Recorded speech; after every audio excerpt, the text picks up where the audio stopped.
ಎಲ್ರಿಗೂ ನಮಸ್ಕಾರ, ಮಾಧ್ಯಮಿತವ್ರಿಗೆಲ್ರಿಗೂ ಪ್ರತಿಯೊಬ್ಬರಿಗೂ. ಆಮೇಲೆ ಮೊದಲು thank you Manjesh sir, thank you Gautam ಸರ್ಗೆ, ಲವ್ ಯು ಸರ್.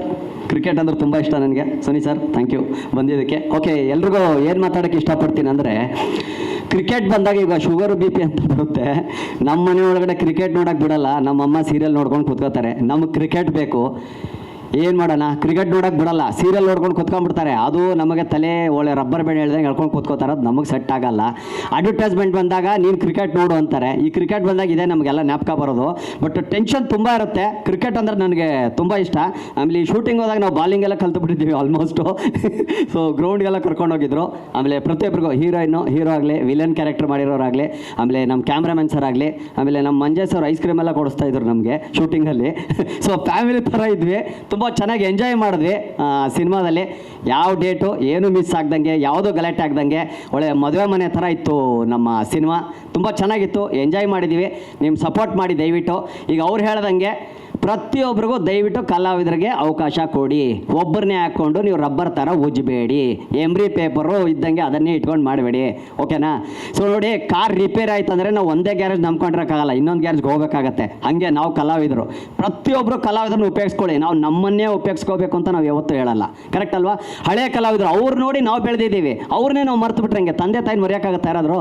ಮರಿಬಾರ್ದು. ಸೊ ಹೀಗಾಗಿ ನಾನು ಹೇಳೋದು ಏನಪ್ಪ ಅಂದರೆ, ಪ್ರತಿಯೊಬ್ಬರಿಗೂ ಅವಕಾಶ ಕೊಡಿ. ಸಿನಿಮಾದಲ್ಲಿ ಹಾಕ್ಕೊಂಡವ್ರಿಗೆ ಹಾಕೊಳಕ್ಕೆ ಹೋಗಬೇಡಿ, ಬೆಳೆದವ್ರಿಗೆ ಬೆಳ್ಸೋಕ್ಕೆ ಹೋಗಬೇಡಿ, ಆಯಿತಾ? ಇನ್ನೊಬ್ರು ಬೆಳೀಲಿ, ನಾನು ನಮಗೆ ಒಬ್ಬರಿಗೆ ಬೆಳೆಸೇನಲ್ಲ. ಪ್ರತಿಯೊಬ್ಬರು ನೋಡಿ, ಹೊಸ ಯಾರೋ ಬಂದಿರಲಿ, ಎಲ್ಲ ಪ್ರತಿಯೊಬ್ಬರು ಯಾರಿದ್ದಾರೋ ಅವರ ಟ್ಯಾಲೆಂಟ್ ಏನಿದೆ ಅವ್ರ ಮುಂದೆ ಬರಬೇಕು. ದಯವಿಟ್ಟು ಅವಕಾಶ ಮಾಡಿಕೊಡಿ. ಸಿನಿಮಾದವ್ರನ್ನ ಪ್ರತಿ ಡೈರೆಕ್ಟ್ರಿಗೂ ಪ್ರೊಡ್ಯೂಸರ್ಸ್ ಕೇಳೋದು ಇಷ್ಟೇ, ದಯವಿಟ್ಟು ಪ್ರತಿಯೊಬ್ಬರಿಗೂ ಅವಕಾಶ ಕೊಡಿ. ನೋಡಿ, ಈ ಥರ ಸಿನಿಮಾ ಬರುತ್ತೆ, ಈ ಥರ ಒಂದು ಗೆಲುವು ದಯವಿಟ್ಟು ಸಿಕ್ಕೇ ಸಿಗುತ್ತೆ ಖಂಡಿತ. ಹೊಸೊಬ್ಬರದಿಂದಾನೇ ಹಳಬರಾಗೋದು ಎಲ್ಲರೂ ಅಲ್ವಾ? ಸೊ ಹಾಗೆ ದಯವಿಟ್ಟು ಎಲ್ರಿಗೂ ಅವಕಾಶ ಕೊಡಿ ಅಂತ ನಾನು ಕೇಳ್ಕೊಳ್ತೀನಿ. ಸಹಾರ ತುಂಬ ಚೆನ್ನಾಗಿ ಮೂಡ್ ಬಂದಿದೆ, ನಾನು ನೋಡಿದೆ ಟ್ರೈಲರ್ಲ. ಆಮೇಲೆ ಇನ್ನೊಂದು ಹೇಳೋಕ್ಕೆ ಇಷ್ಟಪಡ್ತೀನಿ, ಅಶ್ವಿನಿ ಮೇಡಮ್ ಅವರು, ಆಮೇಲೆ ಅಪ್ಪು ಸರ್ ಜೊತೆ ನಾನು ಆ್ಯಕ್ಟ್ ಮಾಡಿದ್ದೀನಿ, ಮಾಡಿದ್ದು ಒಂದೇ ಸಿನಿಮಾ.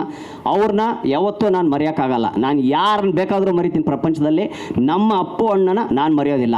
ಅವರು ಹೀರೋ ಸ್ಕ್ರೀನ್ ಮೇಲೆ, ಹಿಂದೆಗಡೆ ನೀವು ನೋಡಿದ್ರೆ ಸತ್ಯ ಹೇಳ್ತಾ ಇದ್ದೀನಿ, ಇಲ್ಲೇನೋ ಕ್ಯಾಮ್ರಾ ಇದೆ ಅಂತ ಹೇಳ್ತಾ ಇಲ್ಲ ನಾನು, ನಮ್ಮ ತಾಯಣೆ ಸತ್ಯ ಇದು. ಊಟ ಅವ್ರ ಮನೆಯಿಂದ ಬಂದಿದ್ದು, ಎಲ್ಲಿಂದನೇ ತರಿಸ್ಲಿ, ನಮಗೆ ಅವ್ರಿಗೆ ಮಾಡೋ ಊಟ ನನಗೆ ಕೊಡ್ತಾಯಿದ್ರು. ಈ ಋಣ ನಾನು ಯಾವತ್ತೂ ಮರೆಯೋಕ್ಕೆ ಹೋಗೋದಿಲ್ಲ. ಸೊ ಅಪ್ಪು ಅಣ್ಣವ್ರ ಬಗ್ಗೆ ನಾವು ಎಷ್ಟು ಹೇಳಿದ್ರು ಕಡಿಮೆನೆ. ಸೊ ಅವ್ರ ಬಗ್ಗೆ ಒಂದು ಕವನ ಕೂಡ ಹೇಳ್ತೀನಿ ನಿಮಗೆ. ಅಪ್ಪು ಅಪ್ಪು ಅಪ್ಪು, ದೇವರು ನಿಮ್ಮನ್ನು ಕರೆದುಕೊಂಡು ಮಾಡಿದರು ತಪ್ಪು.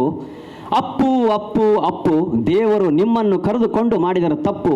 ನಿಮ್ಮನ್ನು ಪ್ರೀತಿಸುತ್ತಿದ್ದ ಆ ಹೃದಯಗಳಿಗೆ, ನಿಮ್ಮನ್ನು ಹೃದಯದಿಂದ ಪ್ರೀತಿಸುತ್ತಿದ್ದ ಆ ಅಭಿಮಾನಿ ದೇವರುಗಳಿಗೆ ನೀವು ಕಾಣಿಸದ ಆ ಬಿಳಿ ಪಡದೆ ಇನ್ನು ಮುಂದೆ ಕಪ್ಪು ಕಪ್ಪು ಕಪ್ಪು. ಆದರೆ ಎಲ್ಲರ ಹೃದಯದಲ್ಲಿದ್ದೀರಾ ಅಪ್ಪು, ನೀವೇ ಅಪ್ಪು ಅಪ್ಪು ಅಪ್ಪು. ಧನ್ಯವಾದಗಳು. ದಯವಿಟ್ಟು ಎಲ್ಲ ಹೊಸ ಸಿನಿಮಾ ಹೊಸೊಬ್ರಿಗೆ ಯಾರೇ ಆಗಿರಲಿ ಸಪೋರ್ಟ್ ಮಾಡಿ. ಹೊಸ ಹೊಸ ಸಿನಿಮಾಗಳು ಬಿಡುಗಡೆ ಆಗೋಕ್ಕೆ ದಯವಿಟ್ಟು ಥಿಯೇಟ್ರ್ಗಳು ಸಿಕ್ಕಲಿ. ಹೊಸೊಬ್ರಿಗೆ ಬರೀ ದೊಡ್ಡ ದೊಡ್ಡ ಸಿನಿಮಾಗಳು ಮಾತ್ರ ದಯವಿಟ್ಟು ಇದು ಮಾಡೋಕ್ಕೆ ಹೋಗ್ಬಿಡಿ. ಹಳಬ್ರಿಗೂ ಆಗಲಿ ಹೊಸೊಬ್ರಾಗಲಿ ಒಟ್ಟು ಎಲ್ಲ ಪ್ರತಿಯೊಬ್ಬರು ಬೆಳಿಬೇಕು. ಜೀವನ ಅನ್ನೋದು 3 ದಿವಸ, ಇವತ್ತಿರ್ತೀವಿ ನಾಳೆ ಇರ್ತೀವಿ ಇಲ್ಲೋ ಗೊತ್ತಿಲ್ಲ. ಇರೋವರೆಗೂ ಎಲ್ಲರಿಗೂ ಒಳ್ಳೇದು ಮಾಡಿ, ಒಳ್ಳೇದಾಗತ್ತೆ. ಧನ್ಯವಾದಗಳು. ಜೈ ಕರ್ನಾಟಕ ಮಾತೆ. Thank you.